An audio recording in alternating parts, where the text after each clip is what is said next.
Hola hermanos, muy buenos días. Domingo, día de descanso, día de reflexión. Así que aprovechemos la mañana para instruirnos de la palabra de Dios. Así que les animo a poner atención. Pero vamos a hacer un cambio. Esta mañana vamos a incorporar nuevamente un devocional. Y esta vez está a cargo del hermano David Bobadilla. David, por favor. Gracias, pastor. Hola, hermanos, muy buenos días. Qué alegría poder estar acá. Y qué nervios también, porque al hablar de la palabra del Señor, uno primero aprende y después tiene que explicar lo que uno ha aprendido. Y uno de los pasajes que siempre, cuando uno estudia, te saltan, es uno de estos que es 43, Isaías 43, versículo 10. Si usted lo tiene a mano, lo puede revisar en su Biblia. Isaías 43, versículo 10. Dice el versículo y la palabra del Señor: vosotros sois mis testigos, dice Jehová, y mi siervo que yo escogí, para que me conozcáis y creáis y entendáis que yo mismo soy. Antes que mí no fue formado Dios, ni lo será después de mí. Hermanos, la palabra del Señor tal vez pasa rápidamente y uno al leerla, sin meditarla, no se da cuenta de algo muy importante. Dios acá le está hablando al pueblo de Israel, el pueblo escogido que era de Jacob, y le dice: vosotros sois mis testigos. Y si nosotros lo tratamos de llevar en cierto sentido, ¿qué es un testigo? Un testigo es una persona que presencia o adquiere directo y verdadero conocimiento de algo. Hermano, tantos años compartiendo la Biblia, conocemos de la Biblia, sabemos de la palabra del Señor, que nosotros, al igual que el pueblo de Israel, nos convertimos en testigos de Dios. Podríamos decirnos testigos de Jehová, pero ya el nombre como que lo tomaron por ahí. Pero nosotros somos testigos de Dios todos los días al hablar con las personas. ¿Por qué?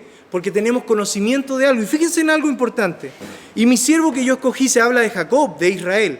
Y entendáis, y dice, para que me conozcáis y creáis. Hermanos, acá hay dos palabras: conocer y creer. Piénselo bien. Yo a mis hijos les puedo contar de que, viendo la palabra del Señor, he tenido que aprender a que si yo prometo, cumplo, porque el Señor me lo dice así. ¿Y saben qué me ha pasado? De que el día sábado pasado tuve que ir a trabajar a terreno, estuve como hasta las 10 de la noche, llegué a la casa y llegué, al entrar, mis hijos con ropa de piscina, hermano. ¿Y saben lo que me vino a la mente? Hijos, cuando yo vuelva, vamos a la piscina. Hermanos, estuvieron todo el día esperándome. Y yo cansado porque toda la semana tuve que trasnochar, tuve que trabajar, programando, y lo único que quería, con los zapatos de seguridad, tirarme. ¿Saben lo que hice? Vamos, hijo, a la piscina, vamos. Hermano, estuvimos nada en la noche metidos en la piscina, porque yo di mi palabra. Y ellos saben que si yo la doy, significa que la voy a cumplir para bien o para mal. Porque si yo les digo: hija, pórtese bien, o si no, va a tener un castigo, hermano, llega el momento del castigo y lo tengo que aplicar. Y ellos saben que voy a cumplir, y mis hijas lo saben y lo van a estar escuchando. Que cualquier cosa que yo diga, porque me conocen, ellas me van a creer. Y lo mismo pasa con el Señor. Dice, para que me conozcáis y creáis. Hermano, Dios es fiel. Si usted no conoce a Dios, entonces le da lo mismo lo que Dios diga. Pero si usted conoce a Dios, la palabra del Señor, ¿qué va a pasar? Usted va a creer, porque el Señor cumple. Él cumple su promesa. Y esas promesas, hermanos, nos hacen ser también testigos de Él. Testigos de Jehová, testigos de Dios. Cuando usted esté con los demás, hable de lo que Dios ha hecho en su vida. Yo le puedo decir, yo vivo por fe día a día. Llega al trabajo día a día, estoy asombrado porque el Señor está trayendo a nuestra familia bendición. Mucho tiempo rogando y el Señor está abriendo las puertas de los cielos. Gloria al Señor porque lo puedo vivir, lo puedo ver, pero tengo que contarlo. El Señor está trabajando en mi corazón, en mi vida, como en mi familia. Y algo muy hermoso que dice acá: y entendáis que yo mismo soy. Porque cuando uno conoce a Dios se da cuenta de la verdadera persona que es Dios y la falsa. Cuando le hablen de un Dios falso, usted va a saber que ese es un Dios falso porque conoce al verdadero. Y dice: y entendáis que yo mismo soy. Antes de mí no fue formado Dios, ni lo será después de mí. Hermano, Dios es todopoderoso. No existe otro Dios y es solo de nosotros. Podemos disfrutar a ese Dios. El pueblo de Israel también lo tiene, lo ha dejado de lado, pero ellos también son el pueblo escogido. Pero nosotros como iglesia somos llamados a ser testigos de Dios. Así que eso, hermano, Que Dios les bendiga. Muchas gracias. Pastor. Muchas gracias, David. Bien, sigamos con el ejemplo cierto que nos da nuestro hermano. Ser personas que creen que tu sí sea sí y tu no sea no. Que aprendamos a cumplir la palabra que empeñamos. Bien. Ok, ahora vamos con el tema del día domingo.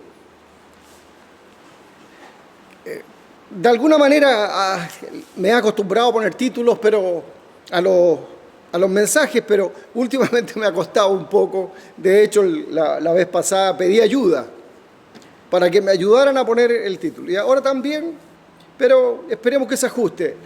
Verdaderos convertidos. Porque hay mucho de fantasía, hermano, en la iglesia. Mucho de fantasía. Muchas cosas que se dicen que somos casi iguales todos.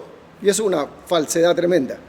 Pentecostales, católicos, dentro de los pentecostales las divisiones que hay, dentro de los católicos las divisiones que hay, los adventistas, hermanos, los testigos de Jehová, los mormones, los bautistas, hermanos, si es de la convención o independiente, es del sur o del norte de Estados Unidos, si vienen también hay un montón. Ahora, todos estos que se denominan de diferente manera, ¿son todos convertidos? ¿Creemos lo mismo para decir somos convertidos? ¿Creemos lo mismo? ¿Tenemos un mismo origen? ¿Tenemos las mismas promesas? ¿Nuestras bases doctrinales son las mismas?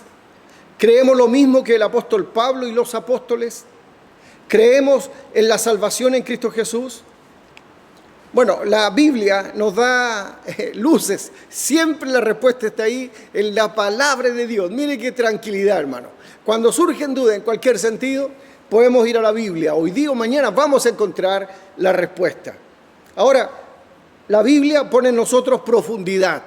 Nos da a entender claramente hasta dónde llega el tema. Nos da claridad. Nos da la plenitud del entendimiento y también nos da la realidad de los convertidos. Porque todos pueden decir, mire, todos estos son aquí, son acá, pero hay diferencias tan grandes que no podemos decir somos todos iguales, ni tenemos la misma raíz, ni creemos lo mismo, ni nuestras bases doctrinales son las mismas, son distintas. La base nuestra es la palabra de Dios, es la Biblia. Y esta Biblia dice, respecto de la conversión, en 1 de Tesalonicenses, el capítulo 1, versículo 9 al 10. Lo puede buscar mientras, 1 de Tesalonicenses 1, 9 al 10. Dice, porque ellos mismos cuentan de nosotros la manera en que nos recibisteis, y cómo os convertisteis de los ídolos a Dios, para servir al Dios vivo y verdadero, y esperar de los cielos a su Hijo, al cual resucitó de los muertos, a Jesús, quien nos libra de la ira venidera. Entonces se trata de convertirme a o volverme a. No significa quedar estático en la vida, significa hacer un cambio y un cambio tremendo. Fíjese, subrayé alguna frase, que nos convertimos de los ídolos a Dios, para servir al Dios vivo y para esperar de los cielos a su Hijo. Pero también su Hijo nos libra de la ira venidera. Así es que este pasaje nos va a dar muchas luces respecto de lo que debemos entender por una persona convertida. Cuando una persona se convierte a Dios, hay un rompimiento total y absoluto con el mundo. Con el mundo. No más. En todo orden de cosas. Le damos la espalda al mundo para siempre. Cambia nuestra vida, cambian nuestras costumbres, cambian nuestros principios. Es un convertirse a Dios, pero en forma absoluta. Renuncio a lo que he vivido hasta ahí, a los principios, las motivaciones, a los señores que tenía, ¿cierto? Y a la esclavitud que sin darme cuenta vivía. Sin darme cuenta vivía en esclavitud. Y este convertirse no es a medias, no es tal vez, no hay medios convertidos, no existen. Estoy medio significa que sigue siendo hijo del diablo. Medio no es convertido, no. La persona cuando recibe a Jesús se convierte de manera total y absoluta hacia Dios. Como dice el pasaje, ¿cómo os convertisteis de los ídolos a Dios? Un cambio radical en esa iglesia, en esa fe.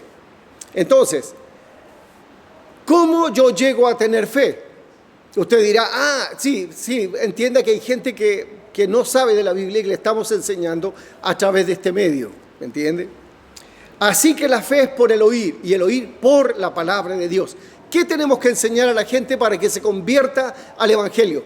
La Biblia. Eso es lo que tenemos que enseñar. La experiencia, como la comentó recién David, adorna y aclara y ve hacia dónde va el que está haciendo el mensaje. Entonces, algo que dijo David, Dios va a cumplir su palabra, pero tenemos que conocerle y saber de manera fidedigna que Dios cumple su palabra.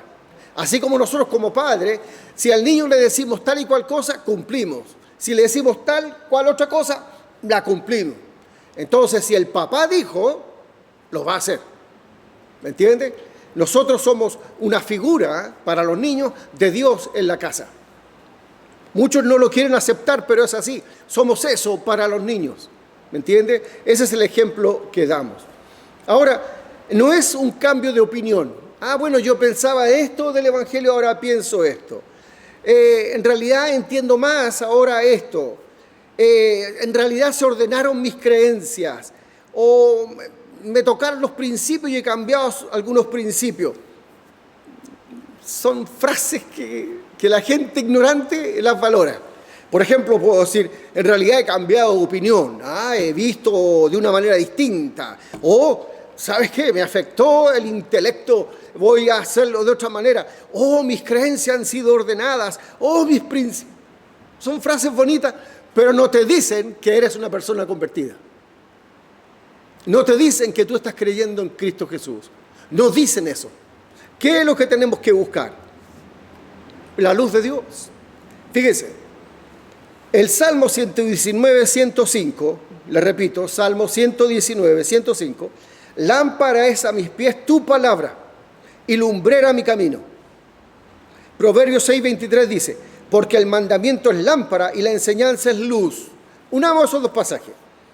Lámpara es a mis pies, lámpara es a mis pies, para no tropezar, lámpara a mis pies. Pero ¿qué más dice? Lumbrera a mi camino, me alumbra hacia allá, hacia donde voy, me alumbra lo inmediato y me alumbra el camino.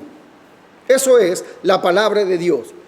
¿Y de dónde? El mandamiento es lámpara. El mandamiento me dice, no mientas, no doy ese paso de mentira, no mientas, te vas a tropezar. Y la enseñanza es luz. Lo que voy aprendiendo me hace mirar al futuro, porque una de las cosas que Jesús nos enseña es a mirar al futuro. ¿Qué es lo que hace mirar a Satanás? Lo que fuimos antes, lo que hicimos antes. ¿Sabe cuántas personas de mi edad viven en el pasado? No, yo antes era así, antes era así, yo era muy bueno para la pelota, o era muy bueno para esto, para lo otro, y yo viven en el pasado. El cristiano, aunque esté viejo, deteriorado, está mirando al futuro. Y eso nos alienta, eso nos hace seguir, eso nos hace pensar en que la vida que nos espera es una vida esplendorosa. Y esa palabra me queda chica todavía. Entonces, algunos dicen el Evangelio y todo lo que dicen es para asustar y gobernar. La única respuesta que se me viene a la mente con estas personas ignorantes. No tienen idea de Dios, no saben nada de Jesús, no saben nada del Espíritu Santo, no saben nada de los mandamientos de Dios, no saben nada de los planes de Dios, no saben qué papel juegan los apóstoles, no saben qué papel juega la iglesia, no tienen la más remota idea de lo que es la fe. Ignorantes. Sí, pueden ser doctores, pueden ser magísteres, pueden ser hombres muy capacitados que han escrito 20, 10 libros, pero en esta materia son ignorantes. Personas que no tienen idea ni siquiera de lo que van a hablar. ¿Bien? Entonces, cuando se predica la palabra de Dios, el predicador lo hace con esperanza. No la esperanza de que me oigan, no, porque eso es fácil. Yo puedo gritar y me oyen. No, que escuchen el mensaje, que el Espíritu Santo llegue a sus corazones a través de la palabra para que la persona se convierta. Si no, no tiene sentido, no tenemos qué hacer. Ese es el propósito. Por eso cada uno debe ser un vaso limpio, para llevar el mensaje limpio, sin mentiras. ¿Me entiende? Por ejemplo, si tú estás haciendo algo y tus papás no saben, estás mintiendo. Estás mintiendo. ¿Y quién? ¿El trabajo de quién? ¿A quién estás ensalzando? Al demonio. Estás llevando al demonio a tu casa. Estás llevando al demonio a tu dormitorio. Estás llevando el demonio a tus amistades.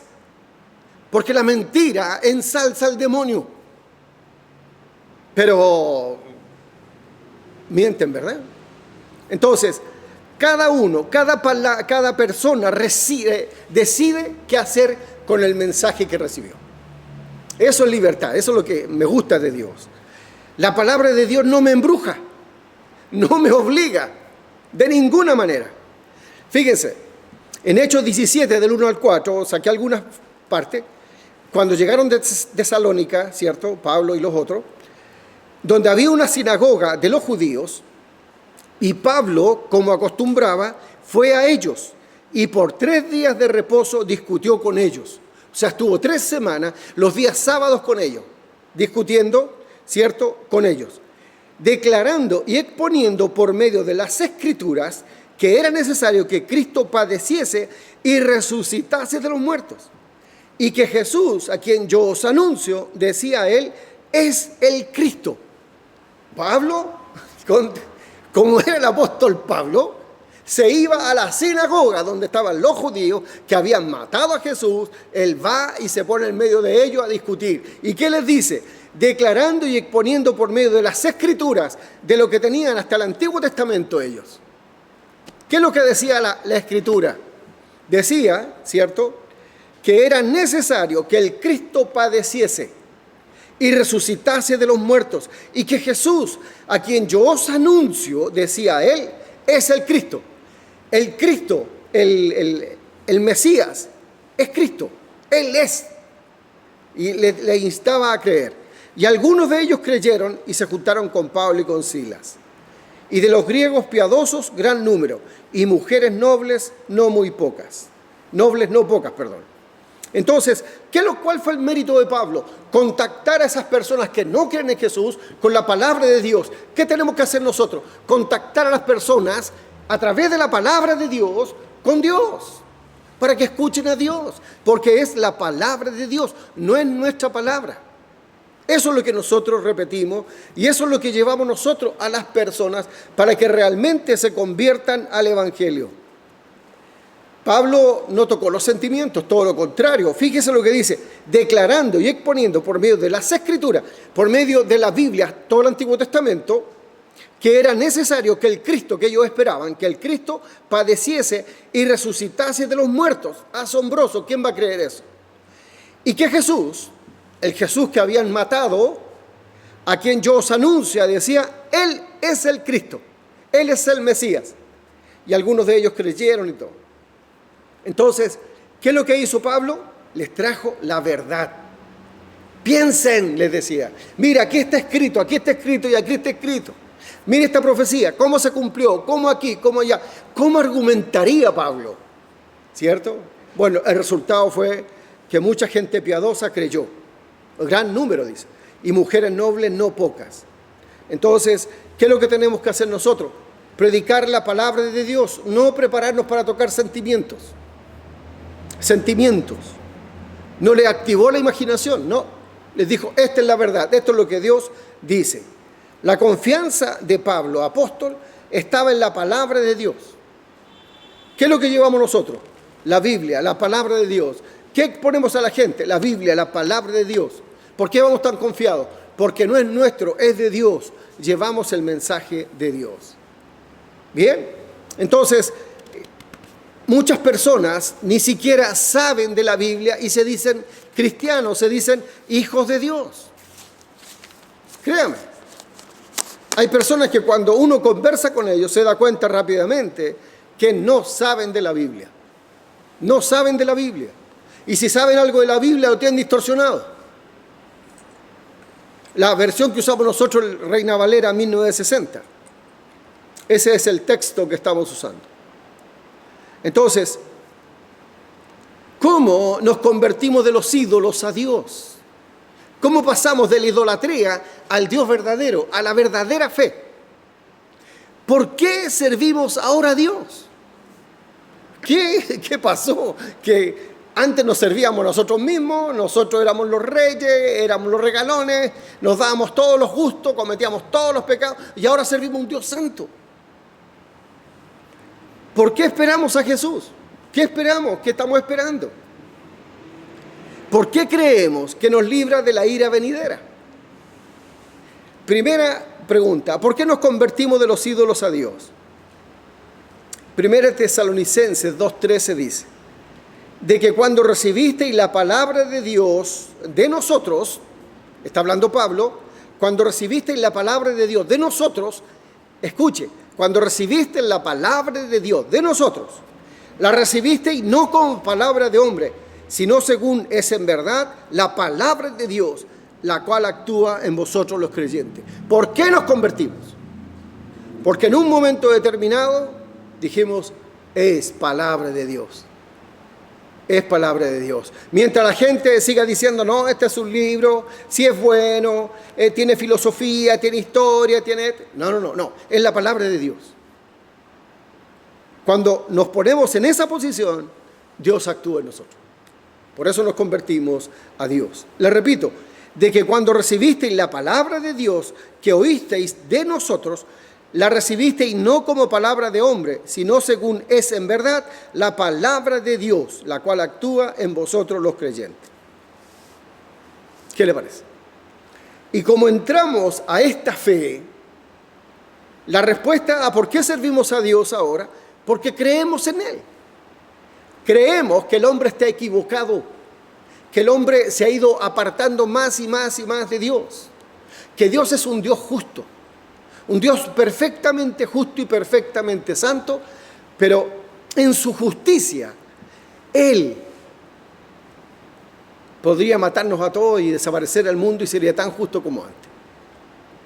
Pero la misericordia triunfa sobre el juicio. Y Él nos ha dado oportunidad. Y Él ha declarado, porque de tal manera amó Dios al mundo. Porque es tan grande el amor de Dios, que nos da la oportunidad. Esto para ti es una oportunidad. Si yo estuviera en mi casa y no fuera convertido, si llegara esto a mi televisor, yo no sé qué haría. Estoy suponiendo que no soy convertido. ¿Qué haría? ¿Cómo recibiría el consejo del predicador? Bueno, decide usted. Yo ya decidí hace más de 30 años. Decide usted ahora, ¿qué va a hacer con el mensaje?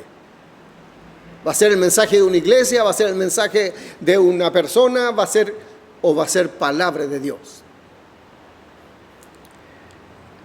¿Por qué servimos a Dios ahora? Porque Él nos dijo, por tanto, id y haced discípulos a todas las naciones, enseñándole lo que yo les he enseñado. Mire, por eso andamos predicando y por eso nos gusta ir a las poblaciones, por eso salimos de aquí para allá, por eso vamos con música, predicación y vamos esperando sinceramente que el pueblo crea, que la gente crea, que toda la comuna crea, que todo Santiago crea. Si no crea que nosotros estamos mirando un grupito, no, queremos que todo el mundo crea en el Señor Jesús. Pero usted dirá, bueno, no es así, lo sabemos. Pero no vamos en el nombre nuestro, vamos en el nombre de Dios. Vamos con la autoridad de Dios, con la autoridad de Jesús, bajo el poder del Espíritu Santo. Nosotros vamos a sembrar. Y lo que estamos haciendo ahora con usted es sembrando la palabra de Dios en su corazón. En su corazón. ¿Por qué esperamos a Jesús? Porque Él dijo que iba a regresar. ¿Sí? Iba a regresar. En el libro de los Hechos, capítulo 1, los ángeles dicen, ¿a quién estáis mirando? ¿A Jesús? Bueno, ese mismo Jesús va a volver de la misma forma, va a volver entre las nubes. Lea los libros de los Hechos, el capítulo 1. Jesús vuelve, Jesús va a retornar. Y va a ser ese día, yo creo que el más glorioso para todos nosotros. Y la cuarta pregunta, ¿por qué creemos que nos libra de la ira venidera? Romanos 5:9 dice, Pues mucho más, estando ya justificados en su sangre, por él seremos salvos de la ira. No tenemos nada que pagar. Todos nuestros pecados fueron pagados. Cada pecado fue pagado. ¿Me entiende? La ira de Dios está sobre el pecado. Y la ira de Dios la ejecutó en el Señor Jesús. Me perdonó a mí.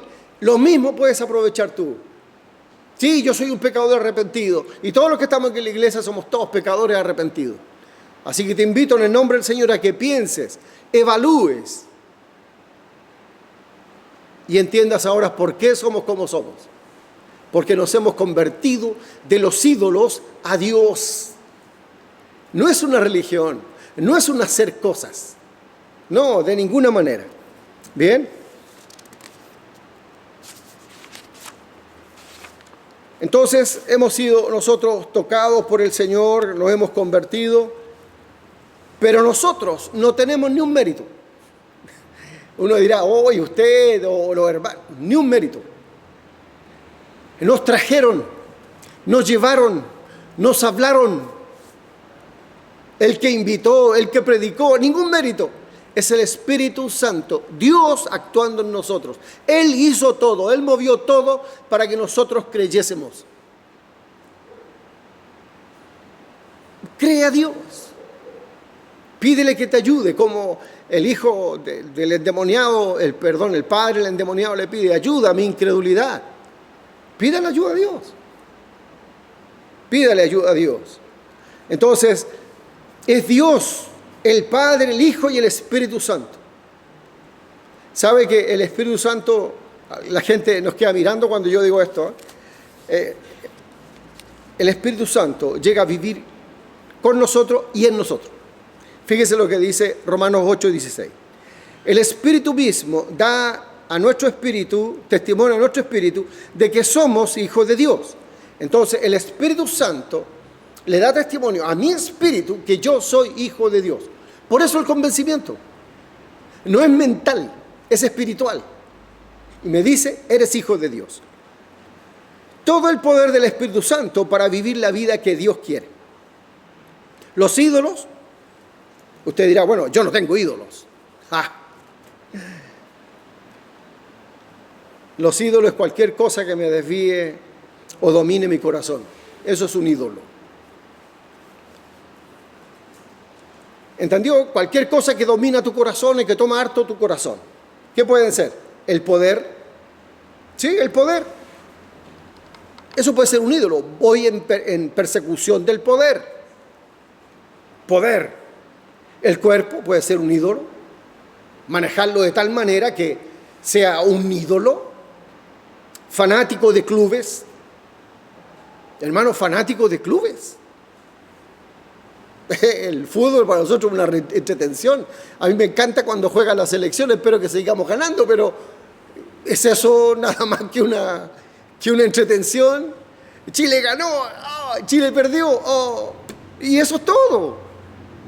Pero ir a saltar detrás de un bus, o ir porque tal jugador me tome la mano, o que yo lo vea, y que... Eso es idolatría. Y usted dirá, yo no soy idólatra. Es idólatra. De personas del cine, de los jugadores. ¿Por qué voy a andar con una camiseta?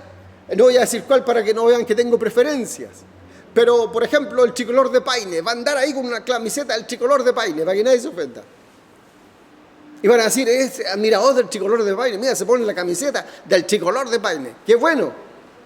Pero eso es lo que debe andar un cristiano. No podría andar con una camiseta que dijo, creo en Jesús. Y atrás que digan lo que digan, creo en Jesús. Idolatría. No, pero es que una camiseta, por favor. El oro, la riqueza, la comida. Hay personas que viven para comer. Es rico comer, yo no niego eso. Pero la gula es un problema grande a los ojos de Dios. El placer puede ser un Dios también, un ídolo. Vivir de placer en placer. Los deportes.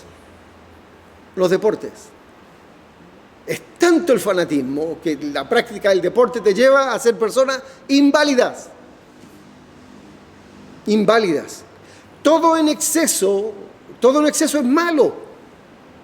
Entiéndame, todo en exceso es malo. Si no, pregúntenle a los jugadores de fútbol cómo terminan con su rodilla, o pregúntenle a un jugador antiguo de Cobreloa, el Letelier.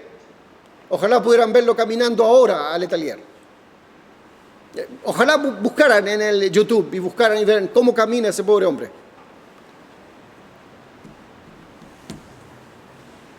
Hermano, nosotros podemos caer igual. Así que no miramos hoy, yo nunca, jamás. No, todo lo contrario. Gracias, Señor, por la advertencia. Me voy a cuidar más todavía.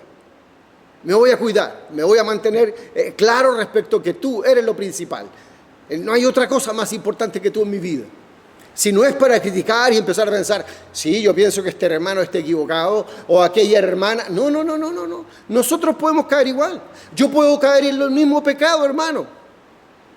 Y empezar a reclamar por mi cuerpo, empezar a reclamar porque me estoy envejeciendo por 20.000 cuestiones.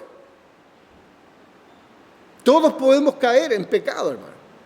Así que, ojo, no es para eso, es para entender cómo nos convertimos de los ídolos a Dios. De los ídolos. Hay personas que su ídolo es el trabajo. Trabajo. Podemos caer, sí. 1 Juan 5:21, me adelanto un poco. Dice, guardaos de los ídolos. Guardaos de los ídolos. ¿A quiénes? A los hijos. Guardaos de los ídolos. Piensa, hermano, reflexionemos y expliquemos a la gente por qué nos hemos convertido. ¿Me permite hacer una pregunta? Es una forma elegante de hacerle la pregunta, ¿no? Así se lo voy a hacer igual, me diga sí o no. Porque no puede responderme, usted me va a decir a través del televisor, no, va a aparecer una manito por acá, me va a decir, no. Otros van a decir sí, ¿cierto? Es una forma de decir amablemente, hermano, hermana, te voy a hacer una pregunta. Estimada visita, le va a caer una pregunta. ¿Eres convertido? Ay, que se puso pesado el pastor. Te pregunto, ¿eres convertido? ¿Abandonaste todos los ídolos? Si tu respuesta es sí, debiera ser sí. Todos los ídolos de mi vida han salido. Todos los ídolos. ¿Has roto totalmente con tu pasado?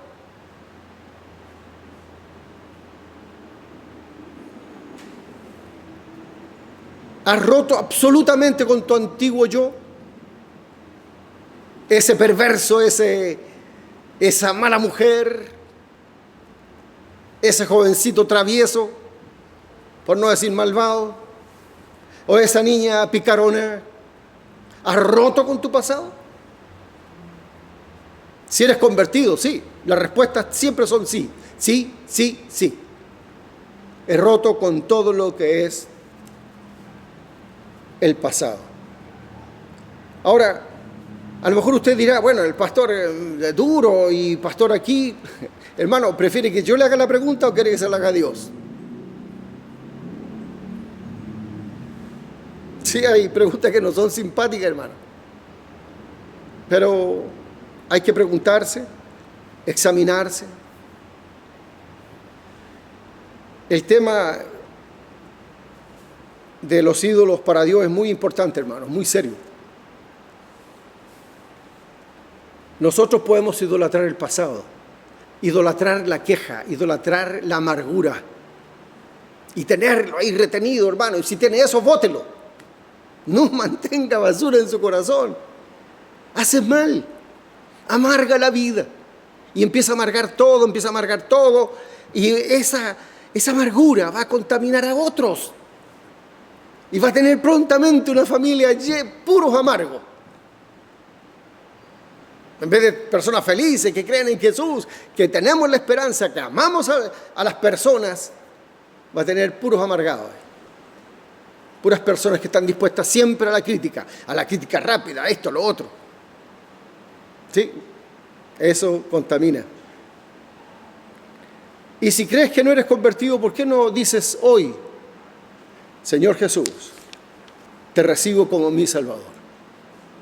¿Por qué no dices, Señor, yo quiero romper con mi pasado, pero necesito ayuda? Ahí está Jesús. Él te quiere ayudar para llevarte al cielo, a vivir con Él eternamente. Esto no es un paseo del fin de semana. Si tú crees en mí, vas a ganar el premio del fin de semana en Disneylandia. Ahí vas a ir. No, es la vida eterna. Mire, al cristiano, pase lo que pase hoy, nosotros terminamos en el cielo.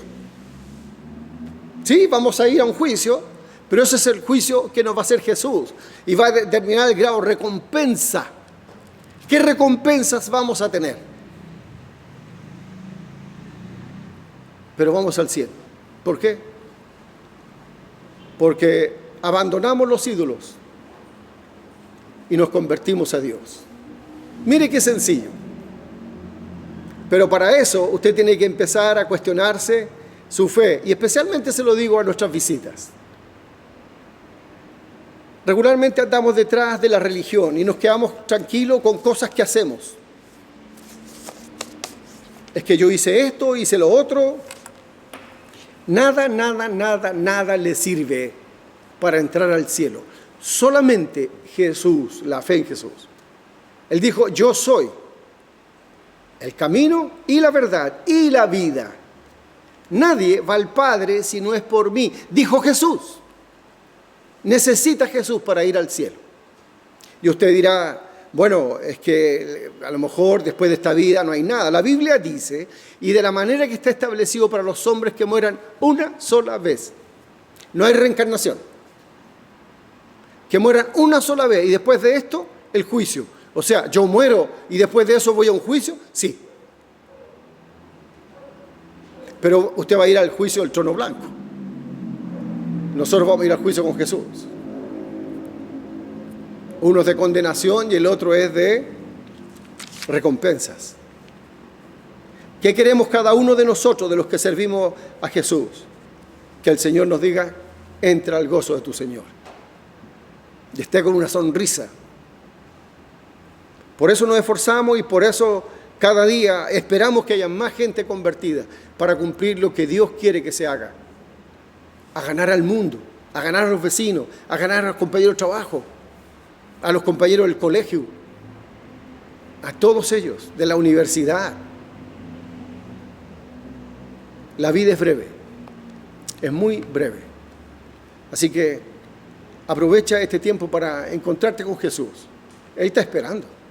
Recuerda, vamos a cambiar un poquito. El versículo dice, porque de tal manera amó Dios al mundo, que ha dado a su Hijo unigénito. Si usted pensara en su nombre, por ejemplo, porque de tal manera Dios amó a Alicia, a Carmen, a Julieta, Carmen Gloria, que te ha dado al Hijo unigénito para que creas en Él. Personalícelo. No es el mundo, eres tú. ¿Bien? Así que anímense y atrévanse a creer en lo que la palabra de Dios dice. Que Dios les bendiga. Muchas gracias.